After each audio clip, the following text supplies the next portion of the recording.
Je m'appelle Pierre Nicolas, je suis un des 3 fondateurs de Highway.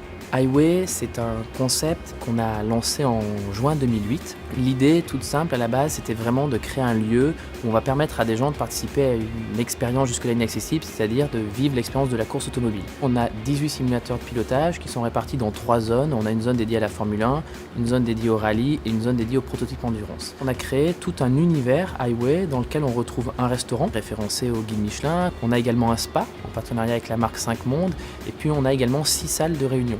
C'est ce qui va nous permettre aussi bien de parler à une clientèle individuelle que à des entreprises. Donc on lance à peu près 72 000 courses par an et on accueille un peu plus de 1100 entreprises. Le Highway, ça a été un investissement global d'un peu plus de 12 millions d'euros et on est aujourd'hui une équipe de 52 collaborateurs qui permet de faire fonctionner l'ensemble du site.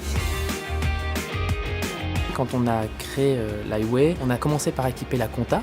On a voulu équiper notre service commercial qui permettait de faire le lien entre la partie bon de commande et la partie facturation et on a fonctionné comme ça pendant pas mal de temps. Quand on a décidé nous de compléter en fait la chaîne, on s'est dit voilà, le module manquant c'est vraiment celui qui est à l'origine en fait de la démarche et de la relation avec les clients, donc c'est le CRM. On avait vraiment 3 objectifs. La première c'était bien sûr d'avoir un outil qui serve au quotidien aux commerciaux, mais on avait une strate supérieure qui était le responsable du service et on avait besoin que ce responsable-là puisse avoir une vision sur les missions, sur les tâches de chaque membre de l'équipe. Et puis la dernière étape, c'était nous au niveau de la direction, c'était important de pouvoir avoir en 2 clics, d'avoir une vision globale de ce qui était en train de se passer là.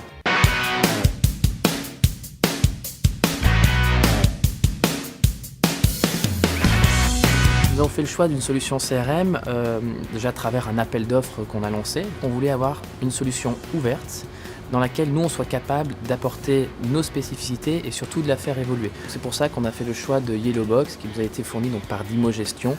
Les fonctions qu'on utilise aujourd'hui dans Yellowbox CRM, ça va être de disposer de toutes les informations qu'on a sur les clients et prospects de notre portefeuille et de pouvoir gérer ainsi les actions de suivi de ces prospects et les relances d'affaires en cours qu'on a avec les clients. Pour nous, c'est aussi un outil de pression commerciale saine sur les prospects non suivis, puisque le CRM va pouvoir nous sortir l'ensemble des prospects qui sont non relancés et donc de pouvoir planifier les actions sur ceci et garder la relation. Le manager peut animer parfaitement son équipe et suivre chaque commercial dans ses missions au quotidien et s'assurer et garantir le bon suivi des actions mises en place. Et la direction dispose d'une batterie de reporting qui leur permet de suivre les opérations en cours et tout le développement de l'activité de l'Highway.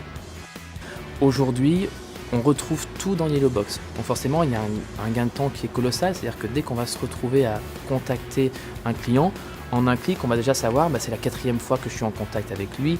Donc ça, c'est une vision qui pour nous est importante et c'est essentiellement ça que l'on retrouve aujourd'hui dans l'optimisation que nous a apporté le logiciel. L'évolution de Yellowbox, elle va se faire en 2 temps. La première chose qui est planifiée, c'est l'interfaçage entre Yellowbox et Sage. On a maintenant une ligne qui va de A à Z, mais on a d'un côté la gestion commerciale et la compta qui est Sage, et puis on a le CRM qui est Yellowbox. Donc nous on a besoin d'interfacer ces deux pour que les données que l'on saisisse dans Yellowbox soient automatiquement basculées au niveau de Sage.